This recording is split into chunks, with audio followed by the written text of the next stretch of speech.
My name is Bill Provost. I was born and raised in upstate New York.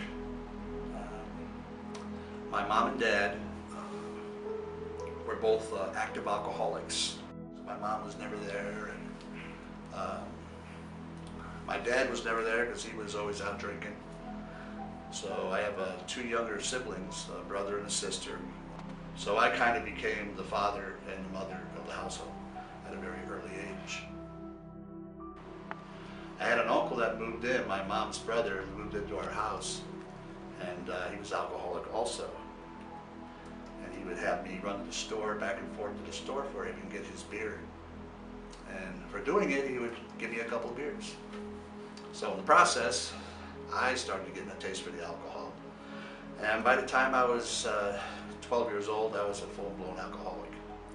When I turned 13, my dad was diagnosed with cancer. And he passed away about 6 months later. He was 43 years old. My mom, who had been bedridden, like I said, all my life, she passed away about 4 months after him. She was 45. I made it through 12th grade, barely. Probably the only thing I've actually accomplished in my life as far as anything to get a certificate or something for was high school. After high school, I went to a 2-year community college.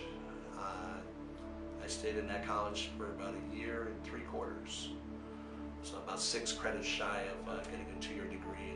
So me and a buddy of mine decided we were going to go in the military.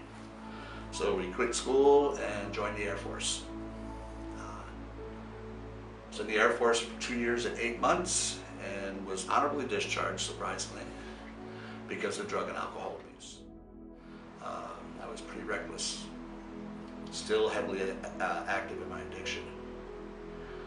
This went on for a couple decades. I was pretty much on my own,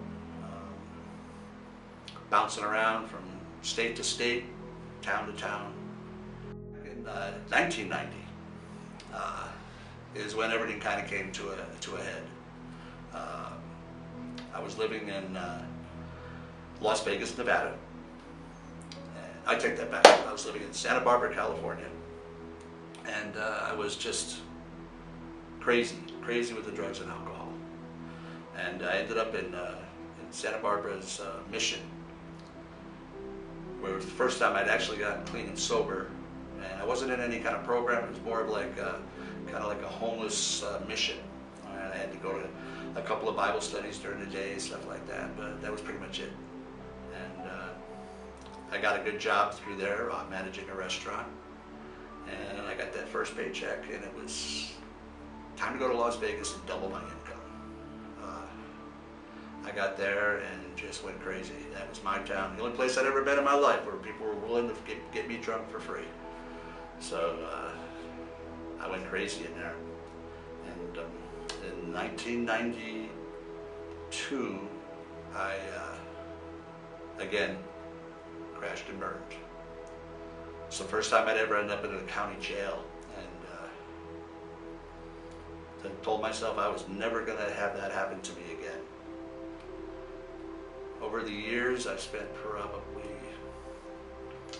I've been in county jails, in and out of county jails in 3 different states, 200 to 300 times.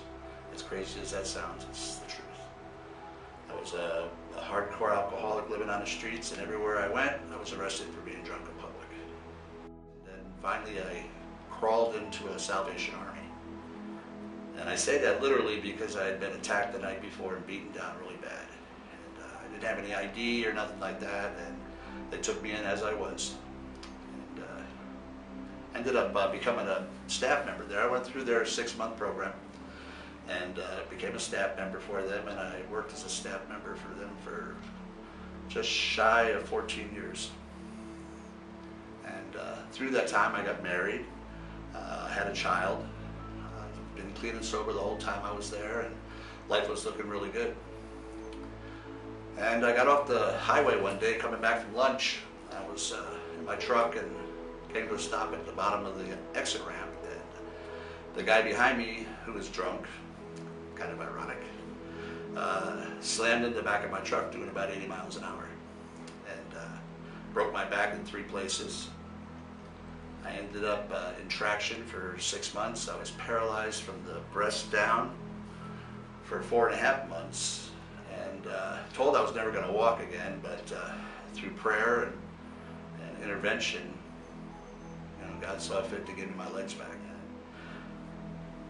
My wife kind of, she couldn't hold up under all the stress. The bills started piling up, and unaware, you know, without me realizing what was going on, she had relapsed on her drug of choice, which was methamphetamine. She just laid it out on a line for me. It was either I was to follow her down that rabbit hole or she was going to leave. And that was the moment in my life where I failed my wife. And I did the line. And I found a new love. And it was just a crash and burn from that point on. We lost everything. We lost our house, we lost our vehicles. And in the process, I lost my wife and my son. At 45 years old, I ended up in prison. And I was in prison for manufacturing methamphetamine. So I ran into a pastor while I was in the county jail. It was like God was speaking to me. He came right out and he told me straight up, he said, you know, it's time to settle down. It's time to start paying attention to what's going on around you and not trying to blot it all out. Ended up on the doorsteps of the Phoenix Dream Center where Church on the Street is housed. I've been at Church on the Street now for about 7 years. It'll be 7 years in October. I got there in 2007, and I now and have been for about 6 years now working in their education department. It's a very fulfilling job. When I was out in the world, there was times I was making 6 digits a year. I was always empty. There was something missing in my life, and I couldn't figure out what it was. And turns out that it was Jesus all along. I've gotten to know him since I've been here. He is my Lord and Savior, and he does direct my paths now. I don't make any decisions in my life without going to him first. And boy, I tell you, what a burden off my shoulders. I've seen so many people's lives changed here. I don't know what he's got planned for me down the road. I know that for right now he wants me to be here. And I also know that from this point on I am not going to make the decisions I made in the past just to satisfy Bill's flesh. You know, while I've been here at Church on the Street, I've gotten to be pretty close with our senior pastor, Provost. He's like no man I've ever met in my life. At the moment, he's 73 years old. He has more energy and stamina than some men half his age. He's always there for me. He's always got his door at me. I don't care if he's got somebody in his office or not. He sees me, he waves me in. And it's not just me. You know, he's got a very open door policy with everyone. And through him and through the job I work in the education office, I became very close with his wife. She's probably one of my best friends. Her name is Louise. And she's the person that I can go to. And in the process, I'm learning so much from him. You know, I'm learning patience and understanding and what the true heart of Christ is. It's hard not to be around him and absorb those qualities, those character. What it does to your character. So I have a lot of respect for the man. He's been doing this for 35 years, something like that, and he's led so many people through some really rough times and gotten them back on track through Christ. Jesus gets the credit, not Pastor Walt. But Pastor Walt is an obedient servant of Christ. And because of that, a lot of folks benefit from it.